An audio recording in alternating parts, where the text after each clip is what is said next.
Rogues in the House by Robert E. Howard. One fled, one dead, one sleeping in a golden bed. Old rhyme.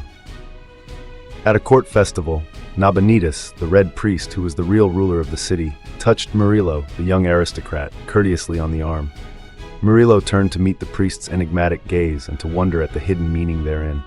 No words passed between them, but Nabonidus bowed and handed Murillo a small gold cask. The young nobleman, knowing that Nabonidus did nothing without reason, excused himself at the first opportunity and returned hastily to his chamber. There he opened the cask and found within a human ear, which he recognized by a peculiar scar upon it. He broke into a profuse sweat and was no longer in doubt about the meaning in the red priest's glance. But Murillo, for all his scented black curls and foppish apparel, was no weakling to bend his neck to the knife without a struggle. He did not know whether Nabonidus was merely playing with him or giving him a chance to go into voluntary exile, but the fact that he was still alive and at liberty proved that he was to be given at least a few hours, probably for meditation. However, he needed no meditation for decision. What he needed was a tool, and fate furnished that tool, working among the dives and brothels of the squalid quarters, even while the young nobleman shivered and pondered in the part of the city occupied by the purple-towered marble and ivory palaces of the aristocracy. There was a priest of Anu whose temple, rising at the fringe of the slum district, was the scene of more than devotions. The priest was fat and full-fed, and he was at once a fence for stolen articles and a spy for the police. He worked a thriving trade both ways, because the district on which he bordered was the maze, a tangle of muddy, winding alleys and sordid dens, frequented by the bolder thieves in the kingdom. Daring above all were a Gunderman deserter from the mercenaries and a barbaric Cimmerian. Because of the priest of Anu, the Gunderman was taken and hanged in the market square. But the Cimmerian fled, and learning in devious ways of the priest's treachery, he entered the temple of Anu by night and cut off the priest's head. There followed a great turmoil in the city, but the search for the killer proved fruitless until a woman betrayed him to the authorities and led a captain of the guard and his squad to the hidden chamber where the barbarian lay drunk. Waking to stupefied but ferocious life when they seized him, he disemboweled the captain, burst through his assailants, and would have escaped but for the liquor that still clouded his senses. Bewildered and half-blinded, he missed the open door in his headlong flight and dashed his head against the stone wall so terrifically that he knocked himself senseless. When he came to, he was in the strongest dungeon in the city, shackled to the wall with chains not even his barbaric thews could break. To this cell came Murillo, masked and wrapped in a wide black cloak. The Cimmerian surveyed him with interest, thinking him the executioner sent to dispatch him. Murillo set him at rights and regarded him with no less interest. Even in the dim light of the dungeon, with his limbs loaded with chains, the primitive power of the man was evident. His mighty body and thick-muscled limbs combined the strength of a grizzly with the quickness of a panther. Under his tangled black mane, his blue eyes blazed with unquenchable savagery. "Would you like to live?" asked Murillo. The barbarian grunted, new interest glinting in his eyes. "If I arrange for your escape, will you do a favor for me?" the aristocrat asked.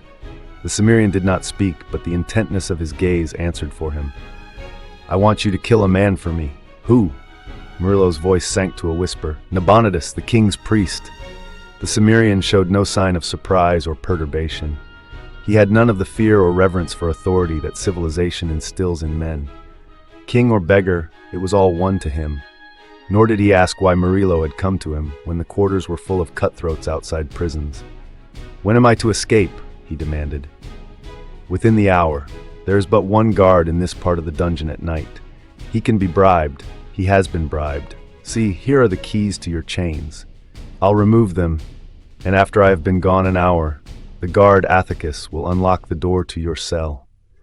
You will bind him with strips torn from your tunic, so when he is found, the authorities will think you were rescued from the outside and will not suspect him.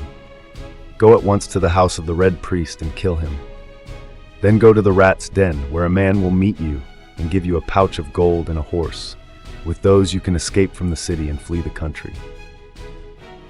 "Take off these cursed chains now," demanded the Cimmerian, "and have the guard bring me food. By Crom, I have lived on moldy bread and water for a whole day, and I am nigh to famishing." "It shall be done, but remember, you are not to escape until I've had time to reach my home." Freed of his chains, the barbarian stood up and stretched his heavy arms, enormous in the gloom of the dungeon. Murillo again felt that if any man in the world could accomplish the task he had set, this Cimmerian could.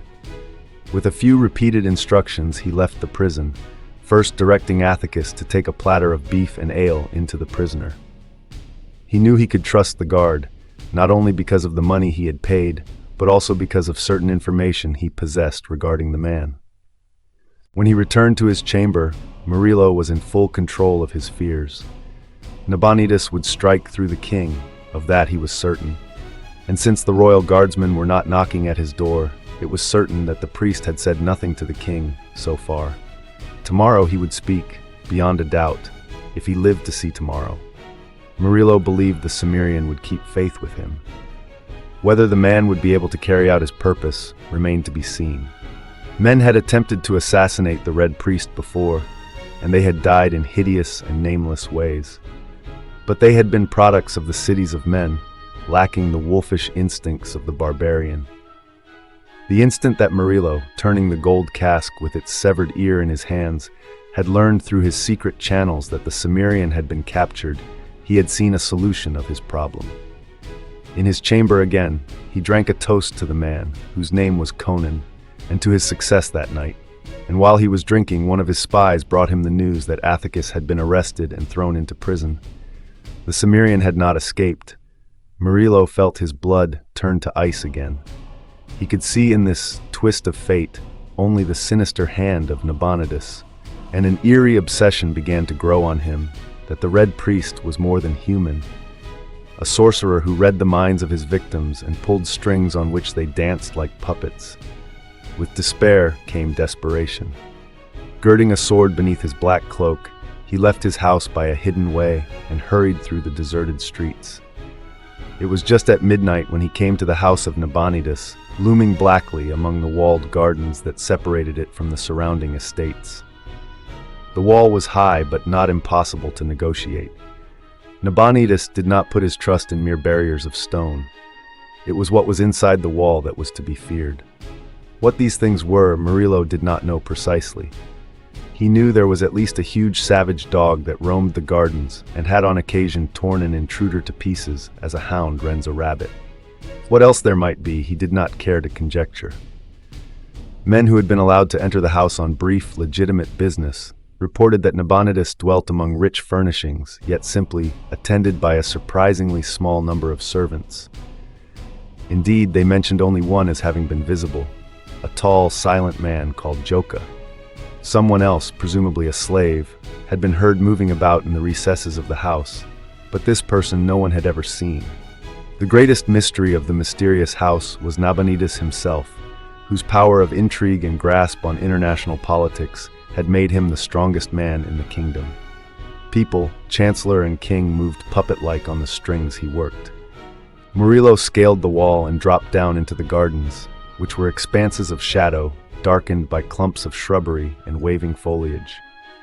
No light shone in the windows of the house, which loomed so blackly among the trees. The young nobleman stole stealthily yet swiftly through the shrubs. Momentarily he expected to hear the baying of the great dog and to see its giant body hurtle through the shadows. He doubted the effectiveness of his sword against such an attack, but he did not hesitate. As well die beneath the fangs of a beast as of the headsman. He stumbled over something bulky and yielding. Bending close in the dim starlight, he made out a limp shape on the ground. It was the dog that guarded the gardens, and it was dead. Its neck was broken, and it bore what seemed to be the marks of great fangs. Murillo felt that no human being had done this. The beast had met a monster more savage than itself. Murillo glared nervously at the cryptic masses of bush and shrub. Then, with a shrug of his shoulders, he approached the silent house. The first door he tried proved to be unlocked. He entered warily, sword in hand, and found himself in a long, shadowy hallway, dimly illuminated by a light that gleamed through the hangings at the other end. Complete silence hung over the whole house. Murillo glided along the hall and halted to peer through the hangings. He looked into a lighted room, over the windows of which velvet curtains were drawn so closely as to allow no beam to shine through. The room was empty, insofar as human life was concerned, but it had a grisly occupant, nevertheless. In the midst of a wreckage of furniture and torn hangings that told of a fearful struggle, lay the body of a man. The form lay on its belly, but the head was twisted about so that the chin rested behind a shoulder. The features, contorted into an awful grin, seemed to leer at the horrified nobleman. For the first time that night, Murillo's resolution wavered. He cast an uncertain glance back the way he had come. Then the memory of the headsman's block and axe steeled him, and he crossed the room, swerving to avoid the grinning horror sprawled in its midst. Though he had never seen the man before, he knew from former descriptions that it was Joka, Nabonidus' saturnine servant. He peered through a curtained door into a broad circular chamber, banded by a gallery halfway between the polished floor and the lofty ceiling. This chamber was furnished as if for a king. In the midst of it stood an ornate mahogany table, loaded with vessels of wine and rich viands. And Murillo stiffened. In a great chair whose broad back was toward him, he saw a figure whose habiliments were familiar. He glimpsed an arm in a red sleeve resting on the arm of the chair. The head, clad in the familiar scarlet hood of the gown, was bent forward as if in meditation. Just so had Murillo seen Nabonidus sit 100 times in the royal court. Cursing the pounding of his own heart, the young nobleman stole across the chamber, sword extended, his whole frame poised for the thrust. His prey did not move, nor seem to hear his cautious advance. Was the red priest asleep, or was it a corpse which slumped in that great chair? The length of a single stride separated Murillo from his enemy, when suddenly the man in the chair rose and faced him. The blood went suddenly from Murillo's features. His sword fell from his fingers and rang on the polished floor. A terrible cry broke from his livid lips. It was followed by the thud of a falling body. Then once more silence reigned over the house of the Red Priest.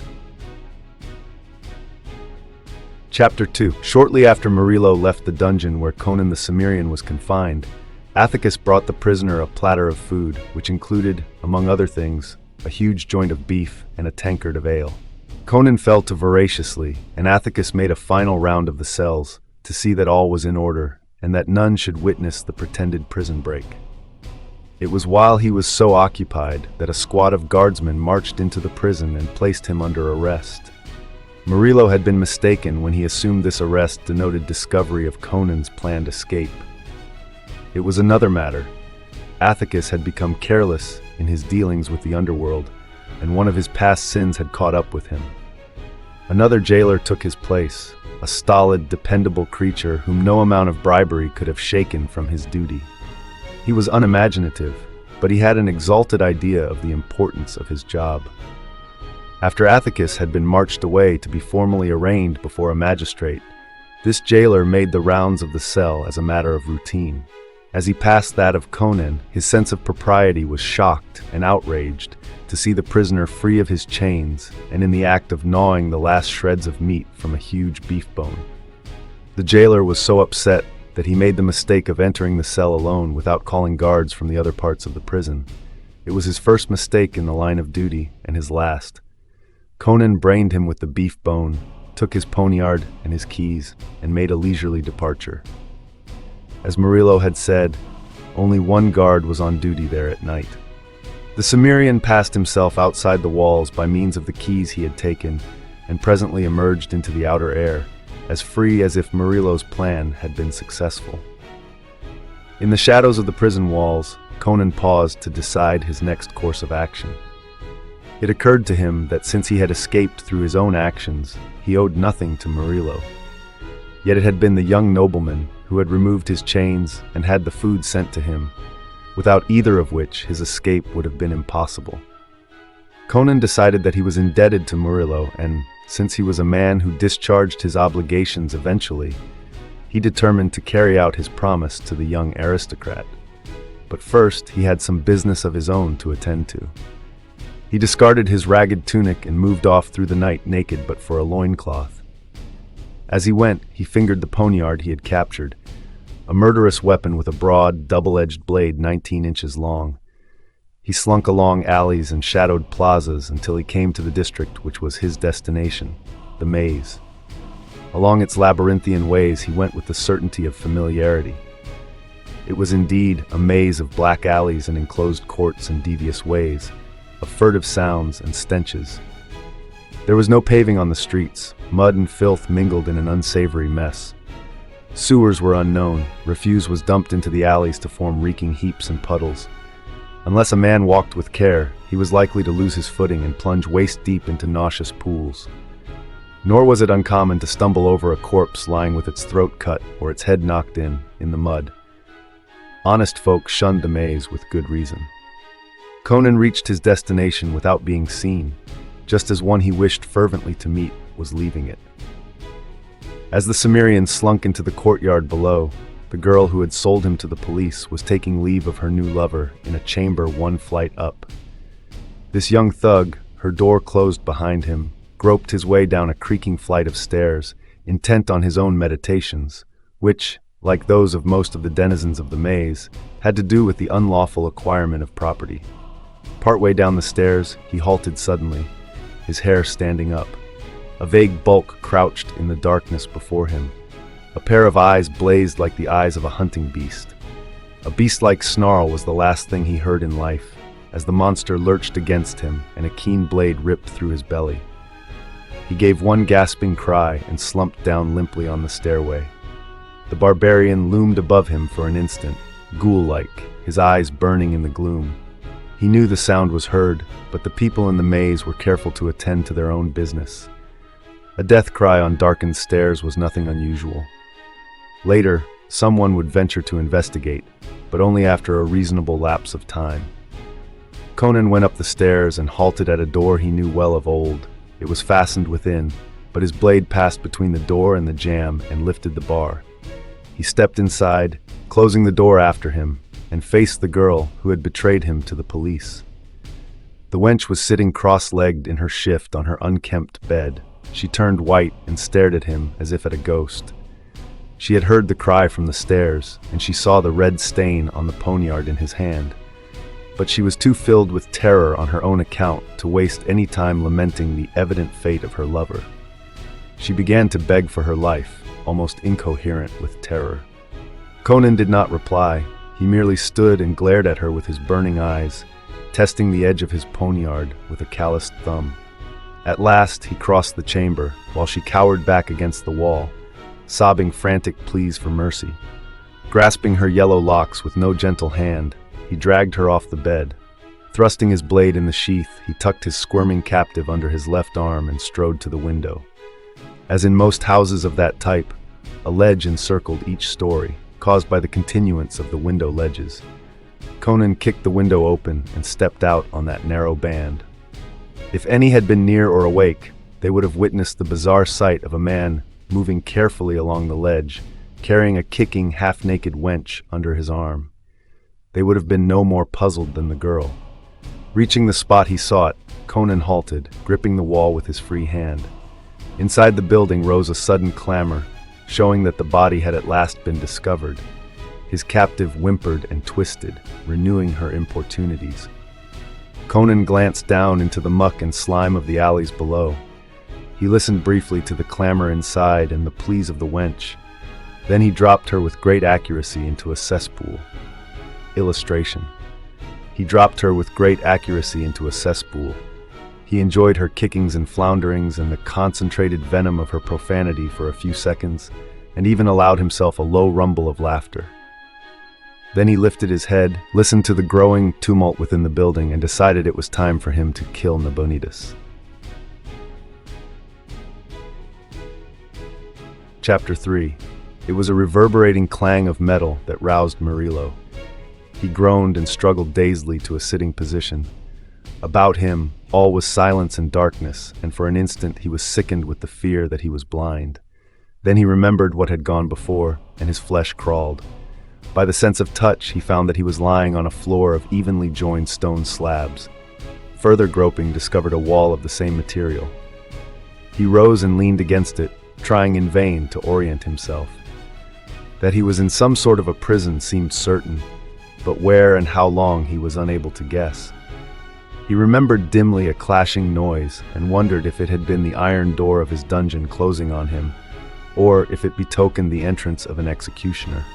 At this thought he shuddered profoundly and began to feel his way along the wall. Momentarily he expected to encounter the limits of his prison, but after a while he came to the conclusion that he was traveling down a corridor. He kept to the wall, fearful of pits or other traps, and was presently aware of something near him in the blackness.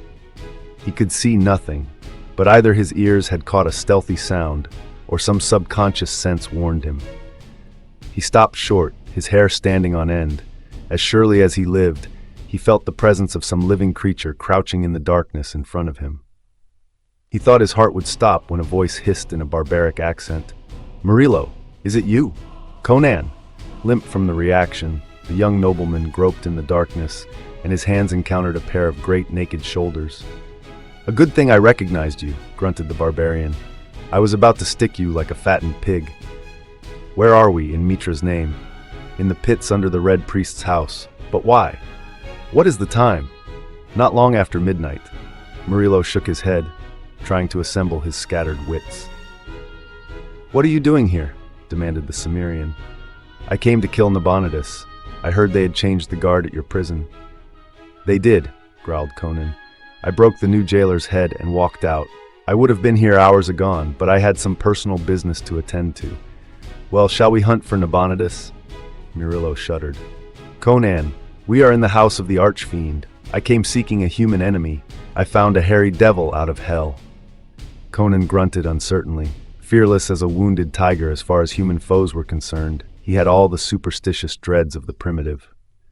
"I gained access to the house," whispered Murillo, as if the darkness were full of listening ears. "In the outer gardens I found Nabonidus' dog mauled to death. Within the house I came upon Joka, the servant. His neck had been broken. Then I saw Nabonidus himself seated in his chair, clad in his accustomed garb. At first I thought he too was dead. I stole up to stab him. He rose and faced me. God! The memory of that horror struck the young nobleman momentarily speechless as he relived that awful instant. "Conan," he whispered, "it was no man that stood before me.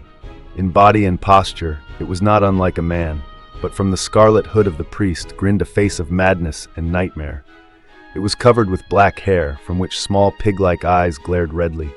Its nose was flat, with great flaring nostrils. Its loose lips writhed back, disclosing huge yellow fangs, like the teeth of a dog. The hands that hung from the scarlet sleeves were misshapen and likewise covered with black hair. All this I saw in one glance, and then I was overcome with horror. My senses left me, and I swooned." "What then?" muttered the Cimmerian uneasily. "I recovered consciousness only a short time ago. The monster must have thrown me into these pits. Conan, I have suspected that Nabonidus was not wholly human. He is a demon, a weir thing. By day, he moves among humanity in the guise of men, and by night he takes on his true aspect." "That's evident," answered Conan. "Everyone knows there are men who take the form of wolves at will. But why did he kill his servants?" "Who can delve the mind of a devil?" replied Murillo. "Our present interest is in getting out of this place. Human weapons cannot harm a wereman. How did you get in here?" "Through the sewer. I reckoned on the gardens being guarded. The sewers connect with a tunnel that lets into these pits. I thought to find some door leading up into the house unbolted." "Then let us escape by the way you came," exclaimed Murillo. "To the devil with it. Once out of this snake den, we'll take our chances with the king's guardsmen and risk a flight from the city. Lead on." "Useless," grunted the Cimmerian. "The way to the sewers is barred. As I entered the tunnel, an iron grill crashed down from the roof. If I had not moved quicker than a flash of lightning, its spearheads would have pinned me to the floor like a worm. When I tried to lift it, it wouldn't move. An elephant couldn't shake it, nor could anything bigger than a rabbit squirm between the bars." Murillo cursed, an icy hand playing up and down his spine. He might have known Nabonidus would not leave any entrance into his house unguarded. Had Conan not possessed the steel spring quickness of a wild thing, that falling portcullis would have skewered him. Doubtless his walking through the tunnel had sprung some hidden catch that released it from the roof. As it was, both were trapped living. "There's but one thing to do," said Murillo, sweating profusely. "That's to search for some other exit. Doubtless they're all set with traps, but we have no other choice." The barbarian grunted agreement, and the companions began groping their way at random down the corridor. Even at that moment, something occurred to Murillo. "How did you recognize me in this blackness?" he demanded. "I smelled the perfume you put on your hair when you came to my cell," answered Conan. "I smelled it again a while ago, when I was crouching in the dark and preparing to rip you open." Murillo put a lock of his black hair to his nostrils. Even so, the scent was barely apparent to his civilized senses, and he realized how keen must be the organs of the barbarian. Instinctively, his hand went to his scabbard as they groped onward, and he cursed to find it empty. At that moment, a faint glow became apparent ahead of them, and presently they came to a sharp bend in the corridor, about which the light filtered grayly. Together they peered around the corner, and Murillo, leaning against his companion, felt his huge frame stiffen. The young nobleman had also seen it, the body of a man, half naked, lying limply in the corridor beyond the bend, vaguely illumined by a radiance which seemed to emanate from a broad silver disc on the farther wall. A strange familiarity about the recumbent figure, which lay face down, stirred Murillo with inexplicable and monstrous conjectures. Motioning the Cimmerian to follow him, he stole forward and bent above the body. Overcoming a certain repugnance, he grasped it and turned it on its back. An incredulous oath escaped him. The Cimmerian grunted explosively. "Nabonidus, the Red Priest!" ejaculated Murillo, his brain a dizzy vortex of whirling amazement. "Then who? What?" The priest groaned and stirred. With cat-like quickness, Conan bent over him, poniard poised above his heart. Murillo caught his wrist. "Wait, don't kill him yet." "Why not?" demanded the Cimmerian. "He has cast off his werguise and sleeps. Will you awaken him to tear us to pieces?" "No, wait," urged Murillo, trying to collect his jumbled wits. "Look! He is not sleeping. See that great blue welt on his shaven temple? He has been knocked senseless. He may have been lying here for hours." "I thought you swore you saw him in beastly shape in the house above," said Conan. "I did, or else. He's coming to." "Keep back your blade, Conan. There is a mystery here even darker than I thought. I must have words with this priest before we kill him." Nabonidus lifted a hand vaguely to his bruised temple, mumbled, and opened his eyes. For an instant they were blank and empty of intelligence. Then life came back to them with a jerk, and he sat up, staring at the companions. Whatever terrific jolt had temporarily addled his razor-keen brain, it was functioning with its accustomed vigor again. His eyes shot swiftly about him, then came back to rest on Murillo's face. "You honor my poor house, young sir?" He laughed coolly, glancing at the great figure that loomed behind the young nobleman's shoulder. "You have brought a bravo, I see.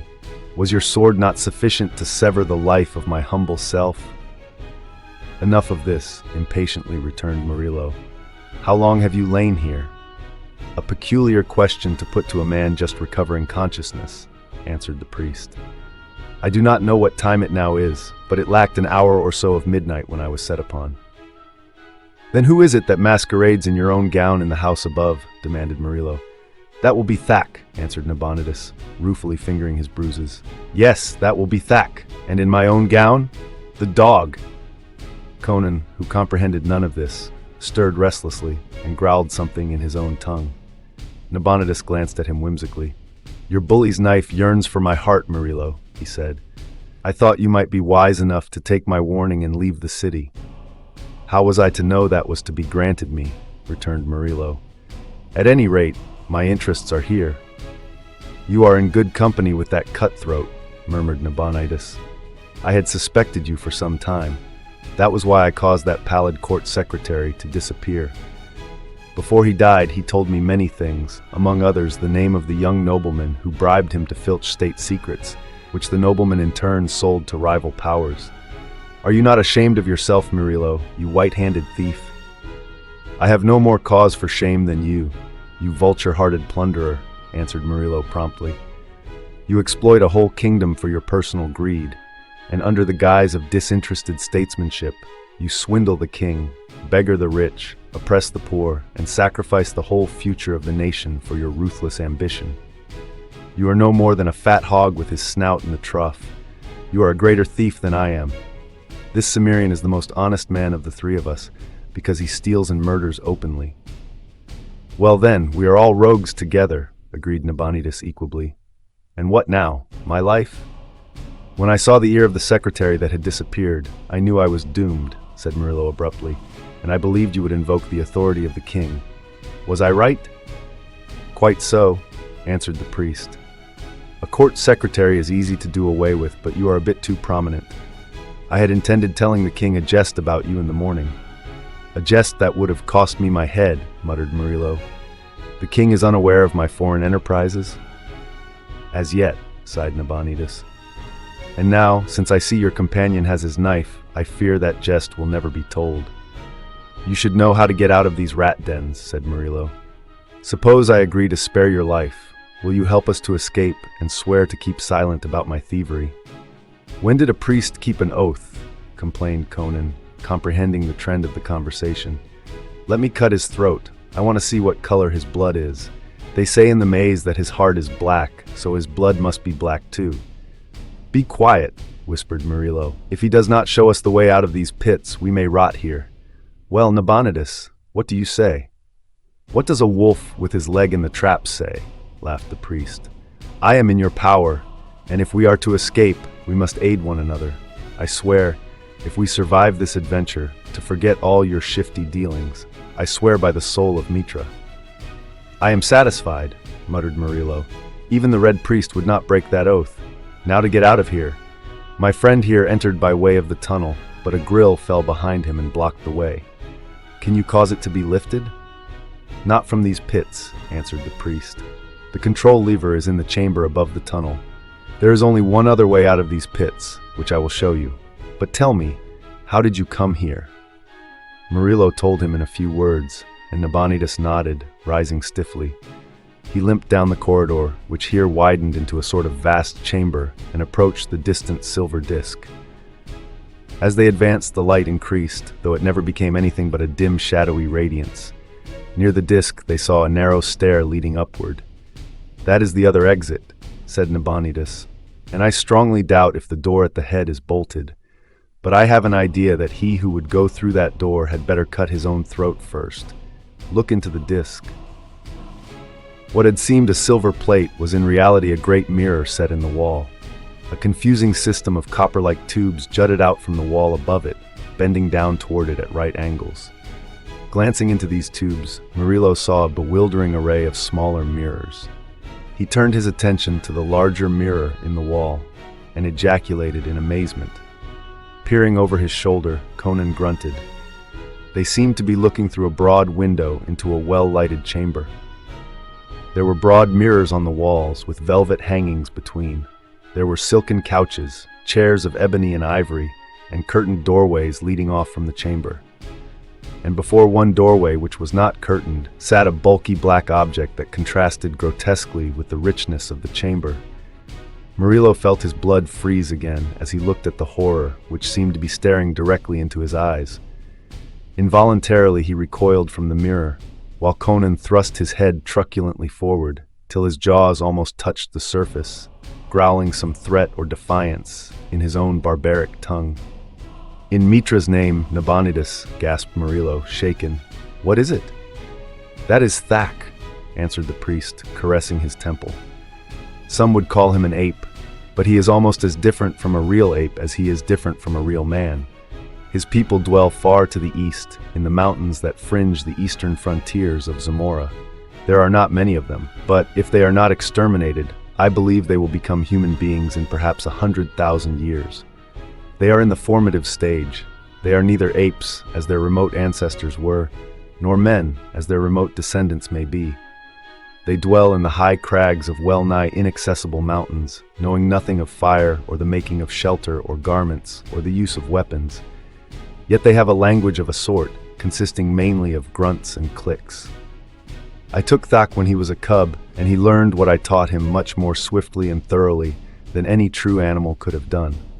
He was at once bodyguard and servant, but I forgot that being partly a man, he could not be submerged into a mere shadow of myself, like a true animal. Apparently his semi-brain retained impressions of hate, resentment, and some sort of bestial ambition of its own. At any rate, he struck when I least expected it. Last night, he appeared to go suddenly mad. His actions had all the appearance of bestial insanity, yet I know that they must have been the result of long and careful planning. I heard a sound of fighting in the garden, and going to investigate, for I believed it was yourself, being dragged down by my watchdog, I saw Thak emerge from the shrubbery dripping with blood. Before I was aware of his intention, he sprang at me with an awful scream and struck me senseless. I remember no more, but can only surmise that, following some whim of his semi-human brain, he stripped me of my gown and cast me still living into the pits. For what reason, only the gods can guess. He must have killed the dog when he came from the garden, and after he struck me down, he evidently killed Joka, as you saw the man lying dead in the house. Joka would have come to my aid, even against Thak, who he always hated. Murillo stared in the mirror at the creature which sat with such monstrous patience before the closed door. He shuddered at the sight of the great black hands, thickly grown with hair that was almost fur-like. The body was thick, broad, and stooped. The unnaturally wide shoulders had burst the scarlet gown, and on these shoulders Murillo noted the same thick growth of black hair.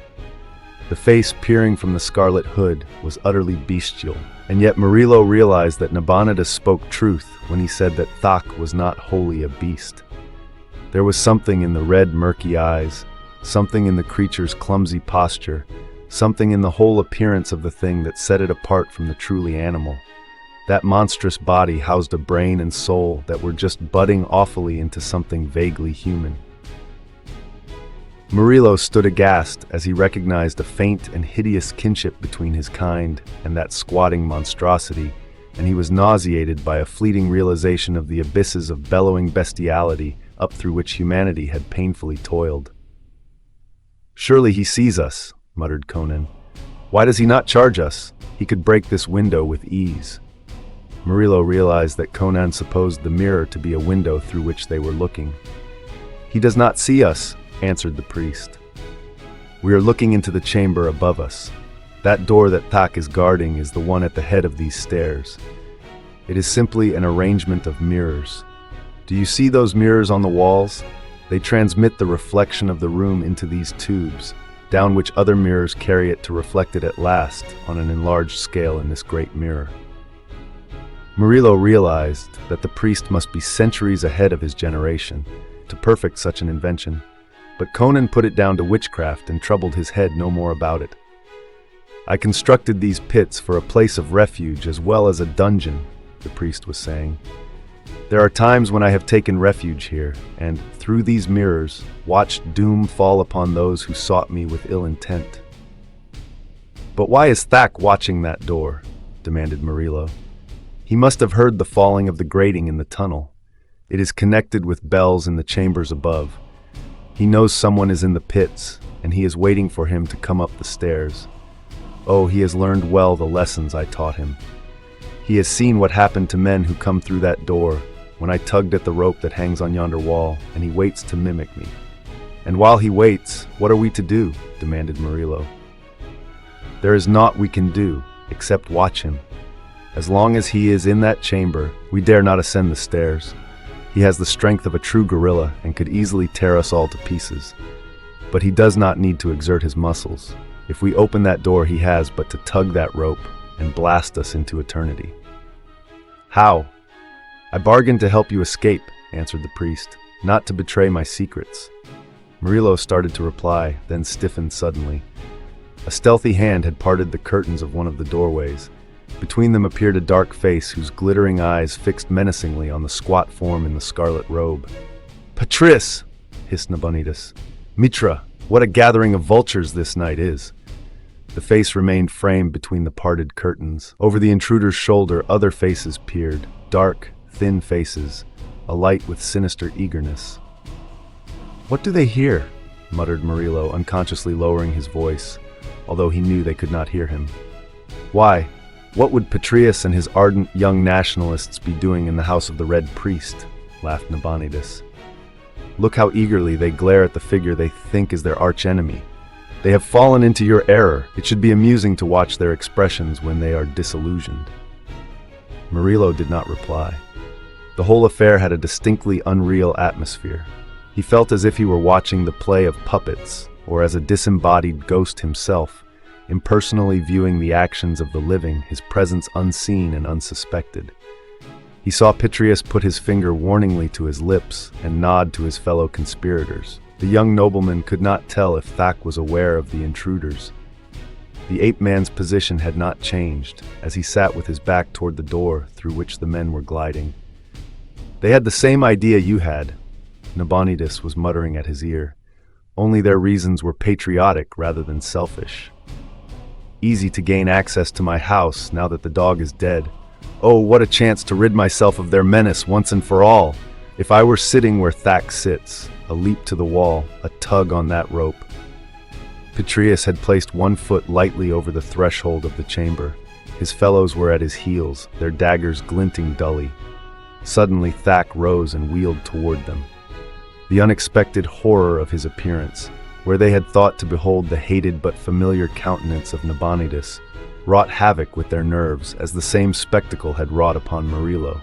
With a shriek, Petrus recoiled, carrying his companions backward with him.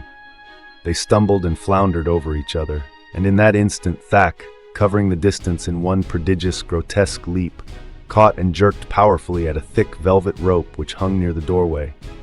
Instantly the curtains whipped back on either hand, leaving the door clear, and down across it something flashed with a peculiar silvery blur. "He remembered!" Nabonidus was exulting. "The beast is half a man.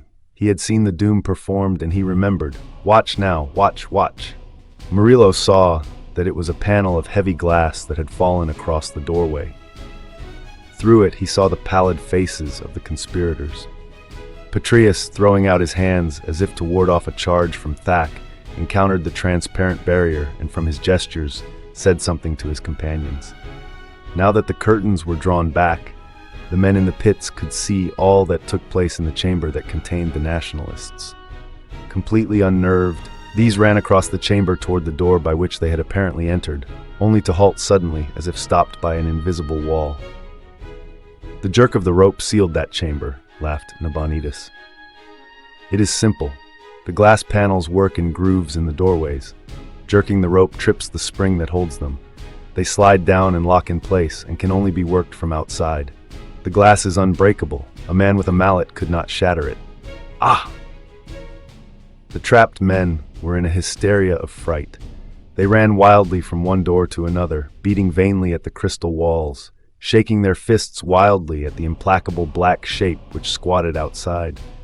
Then one threw back his head, glared upward, and began to scream, to judge from the working of his lips, while he pointed toward the ceiling. "The fall of the panels released the clouds of doom," said the Red Priest with a wild laugh.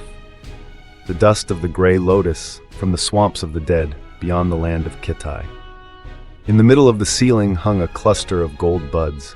These had opened like the petals of a great carven rose, and from them billowed a gray mist that swiftly filled the chamber.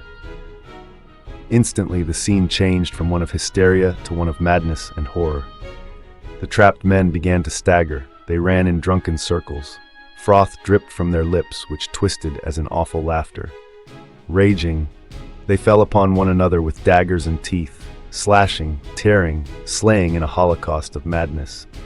Murillo turned sick as he watched and was glad that he could not hear the screams and howls with which that doomed chamber must be ringing.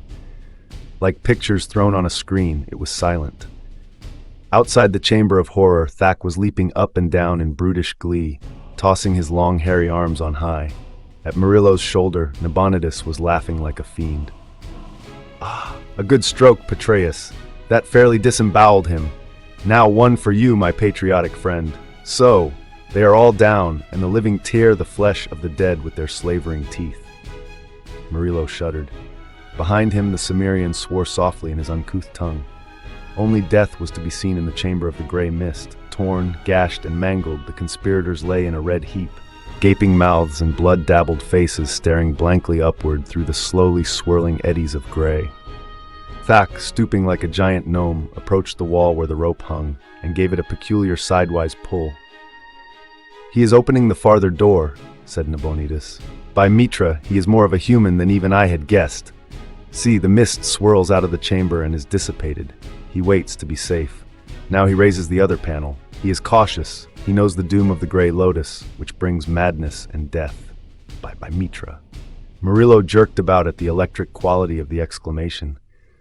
"Our one chance!" exclaimed Nabonidus. "If he leaves the chamber above for a few minutes, we will risk a dash up those stairs." Suddenly tense, they watched the monster waddle through the doorway and vanish. With the lifting of the glass panel, the curtains had fallen again, hiding the chamber of death. "We must chance it," gasped Nabonidus, and Murillo saw perspiration break out on his face. "Perhaps he will be disposing of the bodies as he has seen me do. Quick, follow me up those stairs." He ran toward the steps and up them with an agility that amazed Murillo.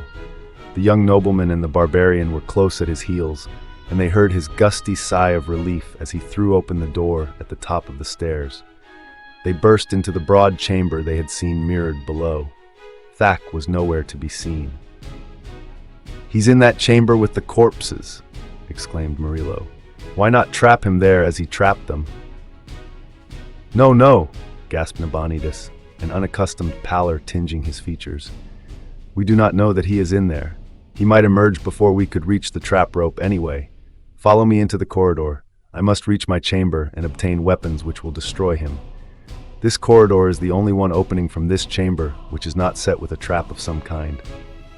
They followed him swiftly through a curtained doorway opposite the door of the death chamber and came into a corridor, into which various chambers opened. With fumbling haste, Nabonidus began to try the doors on each side. They were locked, as was the door at the other end of the corridor. "My God!" The red priest leaned against the wall, his skin ashen. "The doors are locked and Thak took my keys from me. We are trapped, after all." Murillo stared appalled to see the man in such a state of nerves, and Nabonidus pulled himself together with an effort. "The beast has me in a panic," he said.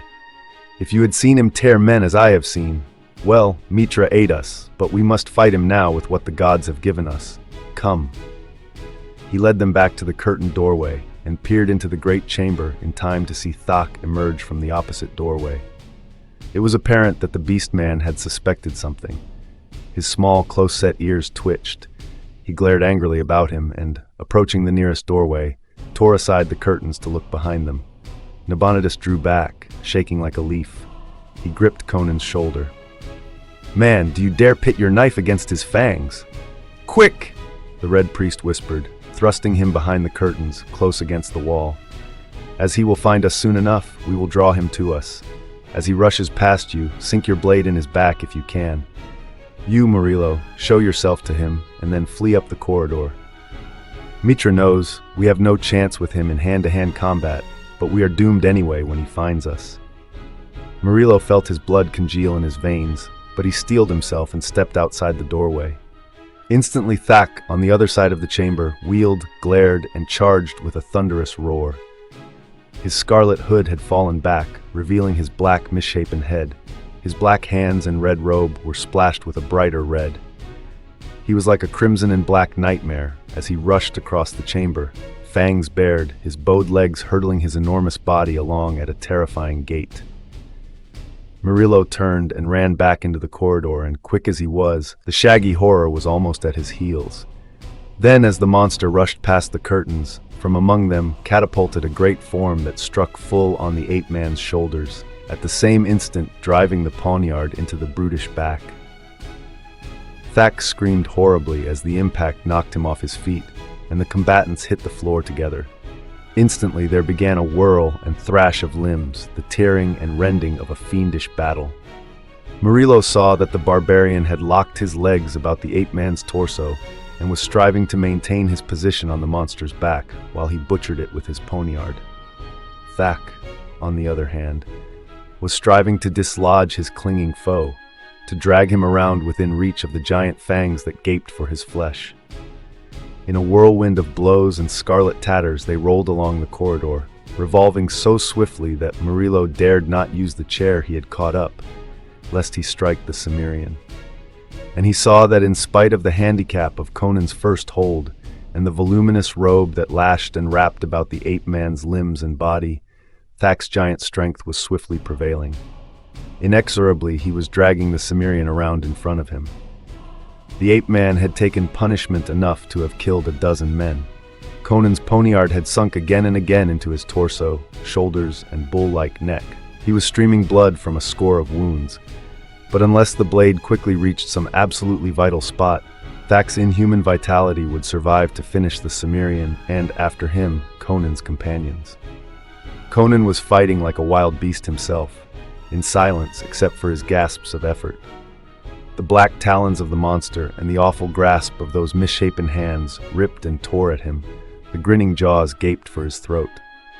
Then Murillo, seeing an opening, sprang and swung the chair with all his power, and with force enough to have brained a human being. The chair glanced from Thak's slanted black skull, but the stunned monster momentarily relaxed his rending grasp, and in that instant Conan, gasping and streaming blood, plunged forward and sank his poniard to the hilt in the ape-man's heart. With a convulsive shudder, the beast-man started from the floor, then sank limply back. His fierce eyes set and glazed, his thick limbs quivered and became rigid. Conan staggered dizzily up, shaking the sweat and blood out of his eyes. Blood dripped from his poniard and fingers and trickled in rivulets down his thighs, arms, and breast. Murillo caught at him to support him, but the barbarian shook him off impatiently. "When I cannot stand alone, it will be time to die," he mumbled through mashed lips. "But I'd like a flagon of wine." Nabonidus was staring down at the still figure as if he could not believe his own eyes. Black, hairy, abhorrent, the monster lay grotesque in the tatters of the scarlet robe, yet more human than bestial, even so, and possessed somehow of a vague and terrible pathos. Even the Cimmerian sensed this, for he panted, "I have slain a man tonight, not a beast. I will count him among the chiefs whose souls I've sent into the dark, and my women will sing of him." Nabonidus stooped and picked up a bunch of keys on a golden chain. They had fallen from the ape-man's girdle during the battle. Motioning his companions to follow him, he led them to a chamber, unlocked the door, and led the way inside. It was illumined like the others. The Red Priest took a vessel of wine from a table and filled crystal beakers. As his companions drank thirstily, he murmured, "What a night! It is nearly dawn now. What of you, my friends?" "I'll dress Conan's hurts, if you will fetch me bandages and the like," said Murillo, and Nabonidus nodded and moved toward the door that led into the corridor. Something about his bowed head caused Murillo to watch him sharply. At the door, the Red Priest wheeled suddenly. His face had undergone a transformation. His eyes gleamed with his old fire, his lips laughed soundlessly. "Rogues together!" His voice rang with its accustomed mockery. "But not fools together. You are the fool, Murillo." "What do you mean?" The young nobleman started forward. "Back!" Nabonidus' voice cracked like a whip. "Another step and I will blast you." Murillo's blood turned cold as he saw that the Red Priest's hand grasped a thick velvet rope, which hung among the curtains just outside the door. "What treachery is this?" cried Murillo. "You swore." "I swore I would not tell the king a jest concerning you. I did not swear not to take matters into my own hands if I could. Do you think I would pass up such an opportunity? Under ordinary circumstances, I would not dare to kill you myself, without sanction of the king, but now none will ever know. You will go into the acid vats along with Thak and the nationalist fools, and none will be the wiser. What a night this has been for me. If I have lost some valuable servants, I have nevertheless rid myself of various dangerous enemies. Stand back! I am over the threshold, and you cannot possibly reach me before I tug this cord and send you to hell. Not the Grey Lotus this time, but something just as effective. Nearly every chamber in my house is a trap, and so, Murillo, fool that you are." Too quickly for the sight to follow, Conan caught up a stool and hurled it. Nabonidus instinctively threw up his arm with a cry, but not in time. The missile crunched against his head, and the Red Priest swayed and fell face down in a slowly widening pool of dark crimson. "His blood was red, after all," grunted Conan. Murillo raked back his sweat-plastered hair with a shaky hand as he leaned against the table, weak from the reaction of relief. "It is dawn," he said. "Let us get out of here before we fall afoul of some other doom. If we can climb the outer wall without being seen, we shall not be connected with this night's work. Let the police write their own explanation. He glanced at the body of the red priest where it lay etched in crimson and shrugged his shoulders. He was the fool after all. Had he not paused to taunt us, he could have trapped us easily. Well, said the Cimmerian tranquilly, he's traveled the road all rogues must walk at last. I'd like to loot the house, but I suppose we'd best go. As they emerged from the dimness of the dawn-whitened garden, Murillo said, "The red priest has gone into the dark, so my road is clear in the city, and I have nothing to fear. But what of you?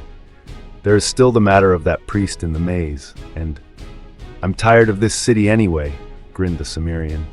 "You mentioned a horse waiting at the rat's den. I'm curious to see how fast that horse can carry me into another kingdom. There's many a highway I want to travel before I walk the road. Nabonidus walked this night." The end.